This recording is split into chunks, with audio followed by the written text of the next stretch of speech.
오늘 이 요한복음에 나와 있는 세족 목요일에 있었던 이야기, 끝까지 사랑하시니라, 이런 제목으로 말씀을 나누려고 합니다. 우리의 삶에 잘 이해되지 않는 부분들이 참 많죠. 특별히 이 고난이라고 하는 것은 참 이해하기가 힘듭니다. 우리들이 또 고난을 당할 때 누군가 우리들에게 아이고 잘 참으세요, 당신의 고난에 의미가 있는 줄 믿습니다, 이렇게 얘기하면 맞는 말 같기는 한데 화가 나요. 의미는 무슨 개뿔, 이게 무슨, 내가 지금 얼마나 힘든데 고난을 당하는 입장에서 보면 그 의미가 있습니다라고 하는 말이 우리들에게 잘 다가오지 않을 때도 있어요. 예수님에게 일어난 일, 예수님이 지금 고난을 향해 가고 있는 이 순환의 길 역시, 그리고 오늘 세종 목요일에 제자들의 발을 씻고 있는 예수님의 행동 역시 제자들이 그 순간에 이해할 수 없던 부분이기도 합니다. 그러나 나중에는 알게 되리라. 자, 오늘 본문 말씀 중 요한복음 13장 7절에 예수께서 대답하여 이르시되 내가 하는 것을 네가 지금은 알지 못하나 이후에는 알리라. 자, 오늘 우리들이 나누는 말씀들이 어떤 의미가 있는지를 생각하며 들으면 좋을 것 같아요. 제가 또 말씀을 준비하는 중에 이렇게 적어놨던 글인데, 제가 지난해에 이 말씀을 써놓다 보니까 이걸 분명히 어디에서 보고 써놨는데 출처를 못 찾겠어요. 제가 명탐정 고난이라는 글을 어디서 보고 써놓은 건데, 명탐정 코난 아세요? 네, 알아야 또 얘기가 될 것 같아요. 제가 잠깐 읽어드릴게요. 나는 이놈의 지긋지긋한 고난이라 이름하는 것들이 끝나면 내가 좀 변하겠지 생각하고 이를 악물고 버텼는데, 희한하게도 이것들은 하나가 끝나면 또 하나가 오고, 그 하나가 끝나면 또 둘이 오고 셋이 와서 명탐정 코난도 아닌데 도무지 언제 끝난지 알 수 없었다. 도저히 못 버티겠어서 부르짖고 또 부르짖었더니 고난은 그대로인데 신비롭게도 나는 점점 변해갔다. 그리고 정말 아름다운 건 내가 안 변할 때는 고난이던 것이 내가 변하고 나니 더 이상 고난이 아니었다는 것이다. 그래서 내가 깨달은 건 이것인데, 고난이 끝나면 내가 변하는 게 아니라 내가 변하면 고난이 끝난다는 것이다. 그래, 문제가 아니라 바로 내가 문제다. 뭐 이렇게 고난을 나중에 알게 되는 경우도 있을 것 같아요. 오늘 예수님께서는 이 세족식을 통하여 우리들에게 용서의 과정들을 이야기해 주고 계신데, 제가 첫 번째 소제목을 용서라는 정거장을 지나서 이렇게 잡아보았어요. 말씀을 묵상하다 그런 생각이 들었습니다. 예수님이 우리를 사랑하신다, 이거는 별개로 놔두고 예수님의 마음속에 제자들을 미워하는 마음이 없으셨을까? 여러분들은 그런 의문이 들지 않으세요? 예수님도 이 땅에 우리 인간의 몸을 입고 오셨는데 과연 이 제자들에게 미워하는 마음이 없으셨을까? 오늘 세종 목요일에 이미 배신할 것을 알고 있었던 예수님에게 이 제자들의 발을 씻는 예수님의 마음은 어떤 것이었을까? 오늘 요한복음 13장 1절에 이런 표현이 나와 있어요. 하나님께서 끝까지 사랑하셨다. 끝까지. 영어 성경의 NIV 성경에 보니까 이 끝까지라고 하는 말이 full extent라는 말로 되어 있어요. 끝까지 한없이 벌려주셨다는 거예요. 저는 이 말에서, 끝까지라고 하는 말에서 참 힘겹다라는 느낌이 들어요. 예수님께서 우리들에게 보여주셨던 끝까지 사랑하신 이 사랑이 그렇게 쉽게 된 것이 아니라 참 힘겹게 팔을 벌려주신 사랑이었다는 거예요. 사랑이라고 하는 것은 우리들에게 늘 이렇게 낭만적으로만 다가오는 것은 아닌 것 같아요. 예수님께서 한없이 팔을 벌려야 끝까지 사랑할 수 있었던 이유는 무엇일까? 배신한 제자를 사랑하기까지, 그 사랑을 넓히지 않으면 힘든 사랑이었던 거죠. 예수님께서 십자가를 지고 그 아픔을 당해야 된 것을 알고 있는 이 상황 가운데서 십자가를 져야 된다고 하는 것은 예수님이 full extended, 끝까지 벌리지 않으면 할 수 없는 사랑이었다는 거예요. 지난해 초에 특별 새벽 기도 기간에 각 부서별 헌신 예배를 드린 적이 있습니다. 다 잊어버리셨을 거예요. 그때 서울에 있는 청운교회를 담임하는 이필산 목사님이 하나님의 사랑에 대한 설교를 했었는데, 제가 이렇게 메모를 좀 했던 것이 있습니다. 고린도전서 13장, 사랑장이라고 불리는 거죠. 고린도전서 13장, 거기에 유명한 말들, 사랑에 대한 정의들이 나오고 있어요. 사랑은 오래 참고, 사랑은 친절하고, 사랑은 온유하고. 근데 그 목사님이 그런 이야기를 해요. 사랑에 대한 정의들이 참 힘듭니다. 오래 참는 것도 힘들고 친절한 것도 힘들고 온유한 것도 참 힘듭니다. 사랑이 그렇게 쉽지 않다는 거예요. 고린도전서 13장 11절과 12절에 이런 말씀이 있습니다. 내가 어렸을 때는 말하는 것이 어린아이와 같고 깨닫는 것이 어린아이와 같고 생각하는 것이 어린아이와 같다가 장성한 사람이 되어서는 어린아이의 일을 버렸노라. 우리가 지금은 거울로 보는 것 같이 희미하나 그때에는 얼굴과 얼굴을 대하여 볼 것이요 지금은 내가 부분적으로 하나 그때에는 주께서 나를 아신 것 같이 내가 온전히 알리라. 우리가 지금은 이해하지 못하는 것들이 많아요. 특별히 사랑이라고 하는 부분에 있어서도 우리들이 지금은 이해할 수 없는 부분들이 많은 거예요. 이 이필산 목사님이 이 설교 중에 어렸을 때 이야기를 했어요. 목사님은 자랄 때 아버지에 대한 큰 불만이 있었답니다. 조금 지금 젊은 세대들은 잘 모를 거예요. 우리 어렸을 때만 해도 TV 없는 집이 참 많았고요. 집에 TV 하나 있는 거, 늘 TV를 볼 때면 그 TV 채널의 주도권을 누가 가지고 있느냐? 아버지가 가지고 있죠. 이 목사님도 그랬던 것 같아요. 토요일이 되면 이 아버지가 늘 그때는 그 토요일마다 이렇게 권투 경기를 참 많이 했던 거예요. 권투 경기를 딱 그때는 이렇게 틀질 않았겠죠. 이렇게 들었겠죠. 권투 경기를 딱 채널을 고정하면 그냥 봐야 되는 거예요. 온 식구가. 그때 이 목사님은 이렇게 생각했대요. 나도 아버지가 되면 내 마음대로 TV를 볼 수 있겠다. 근데 아버지가 됐는데 지금 TV를 두고 보고 있는 자기를 보면 늘 뽀로로를 보고 있는 거예요. 그리고 이 목사님은 아이 터울이 10살이나 나서 그 뽀로로를 아주 장시간 계속해서 수년 동안 보고 있는 거죠. 그런데 자신이 그렇게 불행하게 느껴지지 않는 이유, 아빠의 기쁨이 있다는 것을 알게 되는 거예요. 내가 어린아이였을 적에는 깨닫지 못하던 그 일들, 내가 아버지가 되어 내가 참 힘겹게 여기던 일들도 내가 장성하여 보면 이게 내가 감당할 수 있는 것이구나 라는 것을 깨닫게 되기도 한다는 거죠. 우리가 끝까지 사랑한다고 하는 이 말 가운데는 우리의 사랑의 범위를 넓힌다는 거예요. 우리가 성숙해져야만 할 수 있는 사랑이 있다는 것이죠. 끝까지 사랑한다라고 하는 이 말 가운데는 제가 말씀을 묵상하다 그런 느낌이 들더라고요. 예수님이 끝까지 사랑하시기 위해서는 예수님의 의지가 필요했구나. 그냥 되어진 게 아니야. 끝까지 사랑하시기 위해서 예수님이 얼마나 의지적으로 노력하고 계신가. 자, 오늘 본문 요한복음 13장 2절과 3절 우리 같이 한번 다시 봉독합니다. 시작.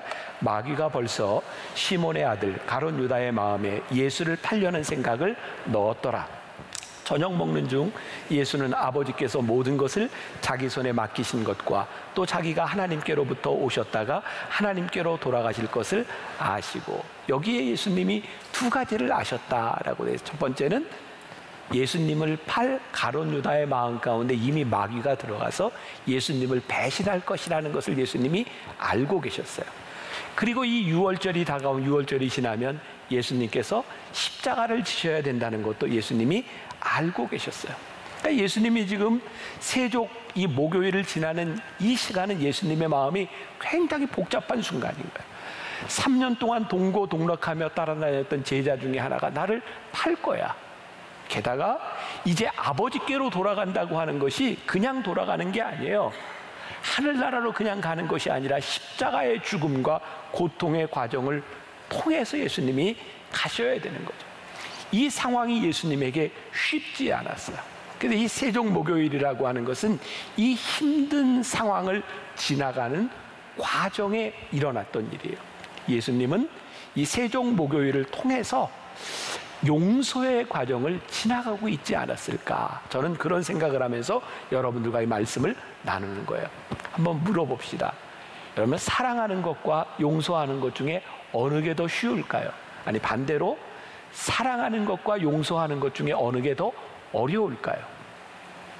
저는 그런 생각이 들었어요. 말씀을 준비하다가 사랑한다고 하는 말은 어쩌면 우리가 좀 쉽게 할 수도 있는 말이겠다. 사랑해, 여러분들 사랑합니다. 근데 우리가 용서한다고 하는 말은 그렇게 그냥 쉽게 할 수 있는 일이 아니에요. 내가 용서합니다라고 하는 것은 당신을 용서합니다. 구체적인 용서의 사건이 우리들에게 있는 거죠. 근데 오늘 예수님에게는 이 한없이 사랑하셔야 됐던, 끝까지 사랑하셔야 됐던 그 이유는 바로 용서 때문이었던 거죠. 어떤 책을 보니까 이런 문장이 있더라고요. 잘 미워하는 과정을 지나지 않고서 다다르려고 하니 용서가 힘들다. 말을 바꿔 얘기하면 용서가 쉬워지려면 미워하는 과정을 잘 지나가야 된다는 거예요. 여러분, 우리 신앙생활 하면서 종종 주변에서 누가 그런 이야기들을 하죠. 이런 얘기는 신앙적인 조언을 한다고. 용서하세요. 하나님의 뜻입니다. 이게 참 좋은 얘기인데 지금 내가 누군가를 굉장히 미워하고 있는 상황에서 이 이야기를 들으면 정말 미칠 것 같아요. 내가 그놈을 어떻게 용서시킨, 그 나쁜 시키를 어떻게 용서해요? 우리들에게 이 용서해야 된다고 하는 것이 얼마나 힘든 일인지 몰라요. 근데 또 이런 이야기를 하죠. 그렇게 힘든 나에게, 아이고, 문제는 죄는 미워해도 사람은 미워하지 말라 그랬으니 용서해야지. 그 얘기 들으면 또 화가 나는 거죠. 왜? 죄를 진 놈이 그놈인데, 그놈이 그놈인데 어떻게 내가 이걸 분리해서 생각하냐고. 이게 굉장히 힘든 거죠.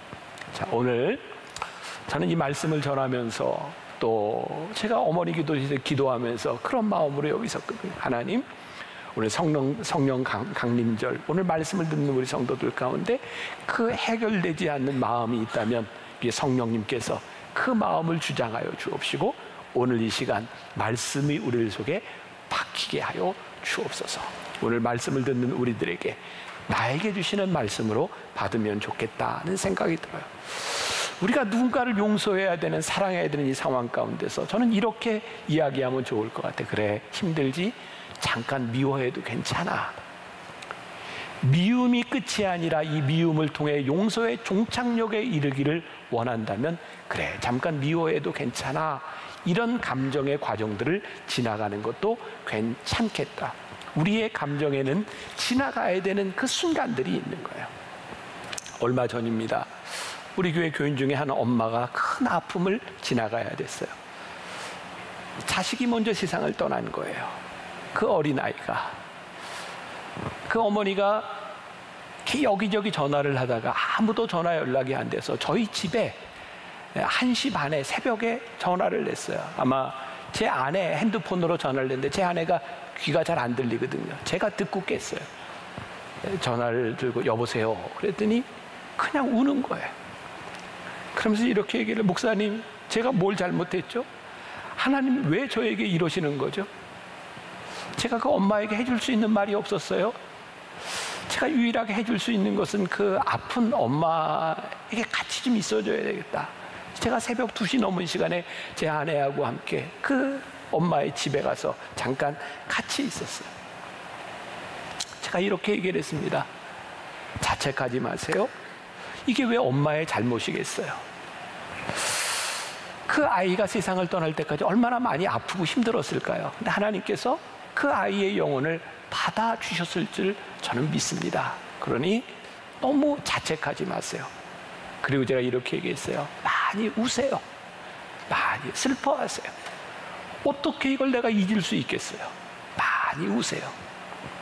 여러분 그거 아세요? 남편을 먼저 떠나보낸 사람을 이르는 말이 있어요. 뭐라고 하죠? 미망인.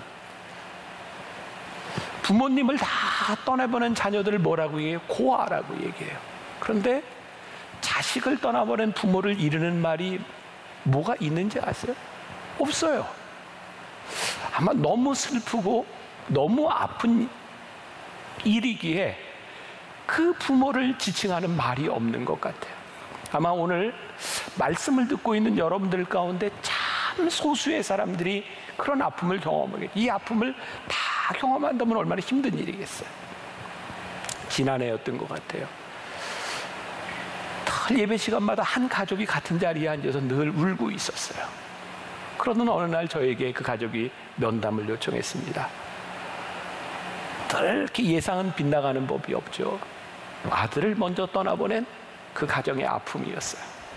그 가정이 진짜 힘든 건 뭐였냐면 이 아들이 죽어야 될 이유가 없는 거예요. 마땅한 이유가 있다면 그래도 조금 받아들일 텐데 이게 어떻게 설명이 되지 않는. 그 엄마가 저에게 이렇게 질문을 했어요. 목사님, 우리 아들이 너무 보고 싶어서 아들 방에 있는 아들의 물건들을 버리지 않고 제가 이렇게 두고 싶은데 사람들이 저에게 이야기를 해요. 죽은 아이, 망자의 것을 버리라고, 빨리 잊어버리라고. 제가 그 엄마에게 이런 얘기를 했어요. 아니요, 그 슬픔을 다 품고 그것이 내 안에서 해결될 때까지 가지고 계세요. 괜찮아요. 많이 울고 많이 슬퍼하세요. 우리가 신앙생활을 하면서 우리들에게 잘 해결되지 않는 부분 가운데 하나가 우리의 감정을 잘 처리하지 못하는 것은 아닐까. 제가 이런 생각을 하게 된 이유가 하나 있어요. 제가 미국에서 유학하던 시절에 병원에서 이제 채플린으로 교육받던 시기였어요. 제가 있던 병원은 시카고의 다운타운에 있는 병원이었고 흑인들이 많았어요. 흑인들이 많다는 이야기는 범죄율도 굉장히 높았고, 그 시카고 이게 남부 지역에 살고 있는 그 빈민가에 어린 아이들이 유산을 하고 사산을 하는 경우들이 굉장히 많았어요. 20주, 30주 다 채우지 못하고 죽어간 아이들이. 그래서 제가 그 병동에서 그 산모들을 위로하는 역할들을 했었는데 저에겐 깜짝 놀랄 일이었어요. 아니, 그 병원에서는 아이가 죽으면요, 아이 사진을 찍어가지고 엄마에게 보여주는 거예요. 아니, 우리 생각에는 이해가 안 되는 거예요. 이거 빨리 잊어버려야 될 일인데 그 사진을 보여주면서 이것을 받아들이고 슬프지만 이겨내세요. 그리고 그 죽음을 바라보며 슬퍼할 수 있는 시간들을 주는 것을 보면서 우리의 감정들이 그렇게 누르거나 억눌려야 될 것이 아니라 우리에 있는 감정들을 잘 표현하는 것이 필요하겠구나. 오늘 이 미움과 용서에 대한 부분에서도 마찬가지라는 생각이 들었어요. 미워하는 사람이 있다면 솔직하게 하나님께 기도했으면 좋겠다. 다른 사람에게 가서 욕하지 말고, 자, 오늘 혹시 여러분들 말씀 마치며 기도할 때, 하나님, 그놈의 새끼 진짜 미워요. 그 나쁜 놈 진짜 하나님 앞에 욕하세요. 우리가 미워하는 것이 끝이 아니라 용서하는 것이 우리의 종착역이라면 하나님 앞에 우리의 감정들을 다 드러내는 것이 필요하겠다. 그러면 시편 기자 시편을 보세요. 시편에는 그 시편 기자의 감정들이 참 많이 나오고 있는데 원망도 있어요. 하나님께 대한 불평도 있어요. 그런데 가만히 보면 시편은 모든 시가 나중에 찬양으로 끝나고 있어요. 저에게는 이렇게 이해가 되더라고요. 하나님, 그놈 참 미운데 진짜 용서하고 싶으니 하나님 저를 도와주세요. 하나님, 저 진짜 슬픈데요, 찬양할 수 있도록 저를 도와주세요. 하나님, 제가 힘들게 고난의 시간을 가고 있는데 저로 하여금 감사할 수 있도록 도와주세요. 그래서 힘들고 아프고 믿고 고난 가운데 있는 심정들을 하나님 앞에 다 내어놓으면서 찬양과 감사로 지나가고 있는 과정들을 우리들이 말씀을 통해 보고 있는 거예요. 예수님께서도 감정에 참 솔직하셨던 것 같아요. 우리가 잘 알고 있는 겟세마네 기도가 있죠. 누가복음 22장 42절 보세요. 유명한 말씀이죠. 이르시되 아버지여, 만일 아버지의 뜻이거든 이 잔을 내게서 옮기시옵소서. 그러나 내 원대로 마시옵고 아버지의 원대로 되기를 원하나이다. 성경에서는 예수님께서 겟세마네의 이 기도를 하시는 예수님의 모습을 어떻게 묘사하고 있어요? 땀방울이 핏방울이 되도록 기도하셨다. 인간의 몸을 입고 오신 예수님이 이 기도하는 게 땀방울이 핏방울이 되도록 힘든 일이었어요. 어떤 기도였어요? 내 마음은 그거 원하지 않아요, 아버지. 그런데 내가 이거 원하지 않는 일이지만 내 원대로 마옵시고 아버지의 뜻대로 되기를 원합니다라는 기도가 쉽지 않아요. 예수님께서 십자가에 달려 돌아가실 때 유명한 가상칠언, 십자가 위에서 예수님이 마지막 7마디가 있어요. 엘리 엘리 라마 사박다니. 그게 뭐야? 아버지요? 아버지요, 왜 나를 버리시나이까? 예수님이 또 말씀하죠. 보소서, 아들입니다. 아들인데 왜 버리시나요? 내가 목마르다. 그리고 예수님은 다 이루었다라고 말씀해. 십자가 위에서 예수님은 그렇게 쉽게 죽으신 것이 아니라 예수님의 고통과 아픔의 감정들을 다 드러내고 마지막에 내 영혼을 아버지께 부탁하나이다 라고 말씀하시며 숨을 거두셨어요. 예수님은요, 예수님 속에 있었던 감정들을 다 감추어 주셨던 분이 아니라 예수님 속에 있었던 감정들을 하나님 앞에 다 표현하고 내놓으셨던 분이에요. 왜? 감정대로 살기 위해서가 아니라 그 감정을 이기기 위해서 예수님은 모든 것을 아버지께 다 내놓으셨던 것.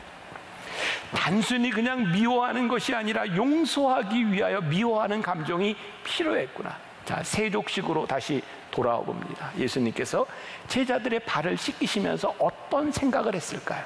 아니, 예수님이 왜 이 세족 목요일에 제자들의 발을 씻겨야 되겠다고 생각하셨을까요? 저는 이 제자들을 용서하시고 끝까지 사랑하시기 위해서 예수님이 지나가셔야 됐던 중요한 과정이었다고 생각해요. 제자들의 발을 씻기시기 위해서 예수님이 무릎을 꿇고 세숫대야를 가지고 제자들의 발 앞에 앉으셨어요. 하루 종일 길을 다니며 때가 묻어있는 발, 여러분들 발 그렇죠? 평생 신발을 신고 다니다 보면 구부러지고 발톱도 참 못생기고,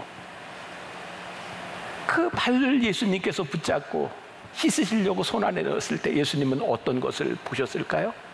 참 더럽구나, 네 발이 참 못생겼구나, 그래, 네가 그런 존재지, 네가 나를 배신하고 네가 그럴 수밖에 없는 존재. 그들의 더러운 발을 붙잡으시면서 예수님은 그들의 더러움을 보셨고, 그래, 내가 그럴 수 있겠구나, 그 믿고 힘들고 배신의 감정 가운데서 그 제자들의 발을 붙들고, 그래, 너희들이 이런 모습이니 내 사랑을 넓혀야 되겠구나, 끝까지 사랑해야 되겠구나 라고 제자들을 바라보시지 않았을까요?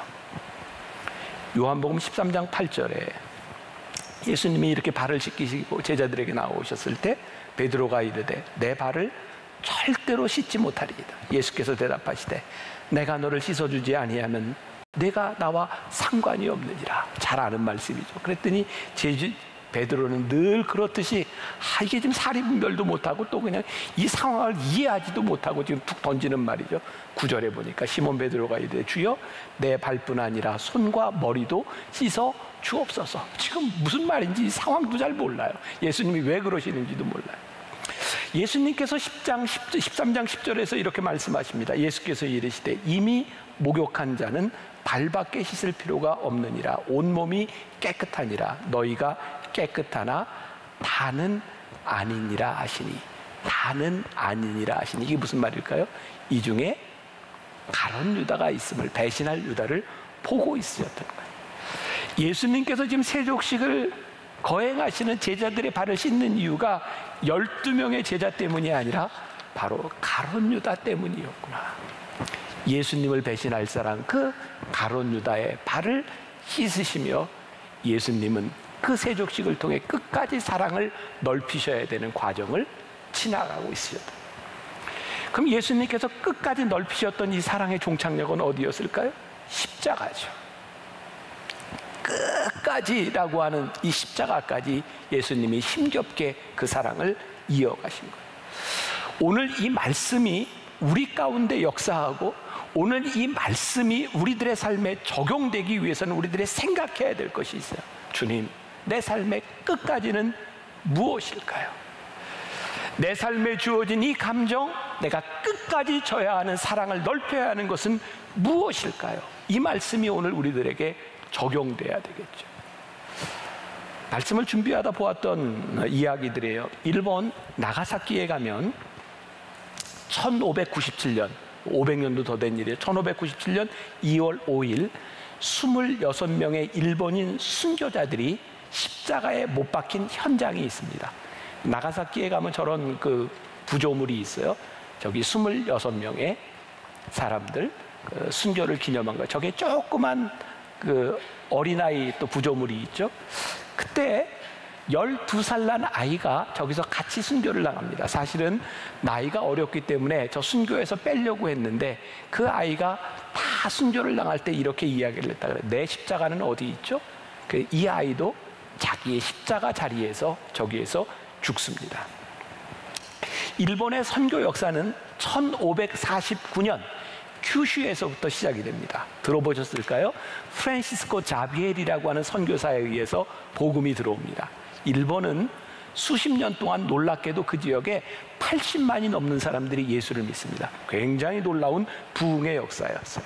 그런데 우리가 잘 아는 도요토미 히데요시하고 도쿠가와 이에야스가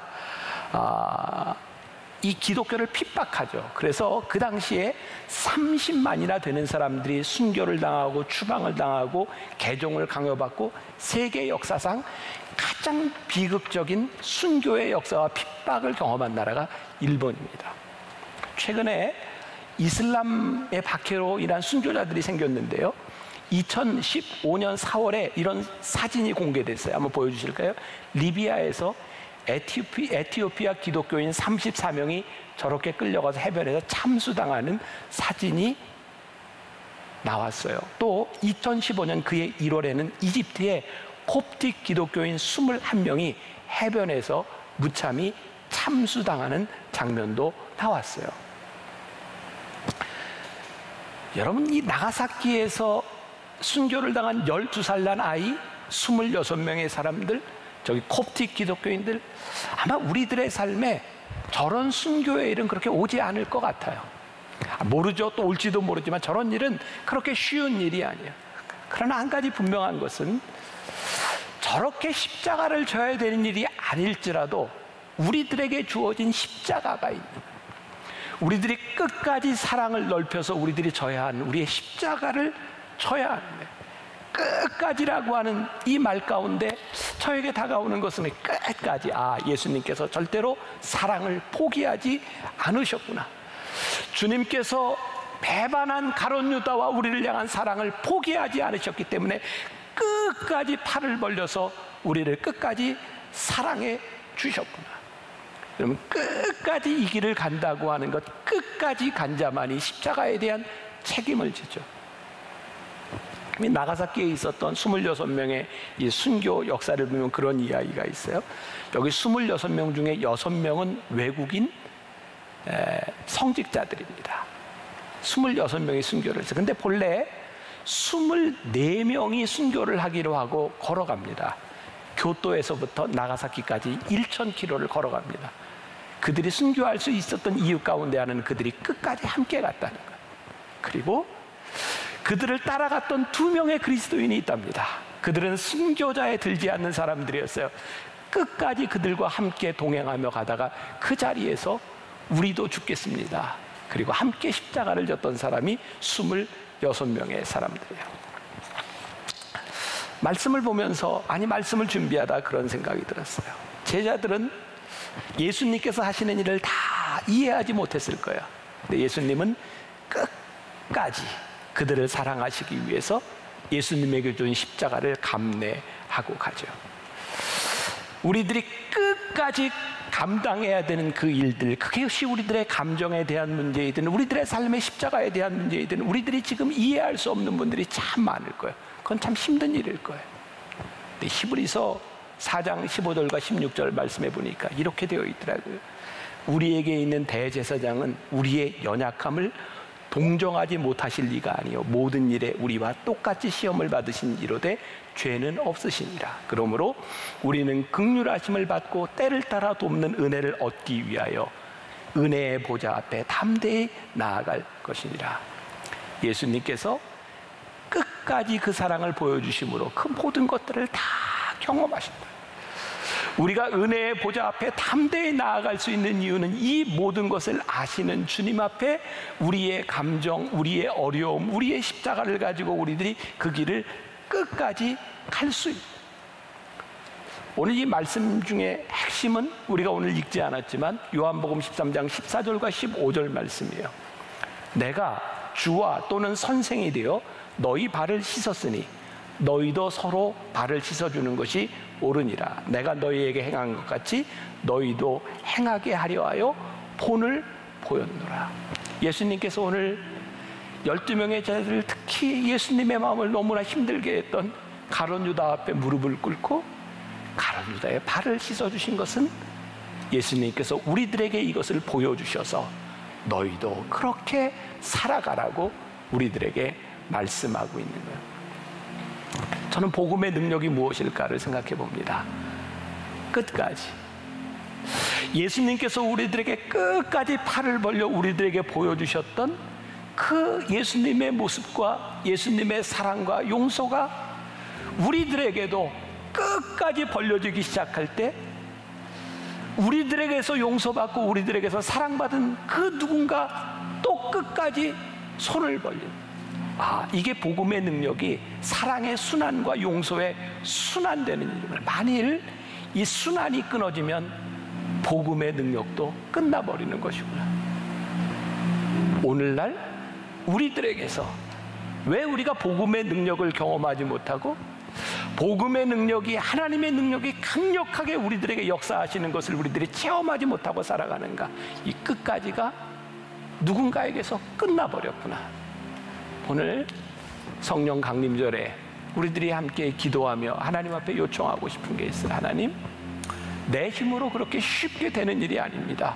그래서 우리 속에 아직 해결되지 않는 이 슬픔, 아픔, 미움, 내가 하나님 앞에는 다 끄집어냅니다. 그런데 하나님께서 이 모든 것들을 여기서 끝나게 하는 것이 아니라 끝까지 가게 하여 주실 줄 믿습니다. 그리고 우리의 이 끝까지가, 이 복음의 능력이 우리를 통해서 그 다음 세대의 그 다음 사람들에게 복음이 반복되고 순환되고 복음의 능력이 일어나는 역사가 우리 교회 여러분들의 삶 가운데 다시 한번 회복될 수 있기를 간절히 소원합니다. 성령 강림절의 가장 강력한 역사는 우리로 하여금 이 회복이 일어나는 일, 한국교회를 새롭게 하는 일들, 이 회복에서부터 일어나리라 믿습니다. 오늘 주 성령님 오셔서 우리를 깨끗게 하시고 우리를 거룩하게 하시고 우리들에게 힘을 주옵소서.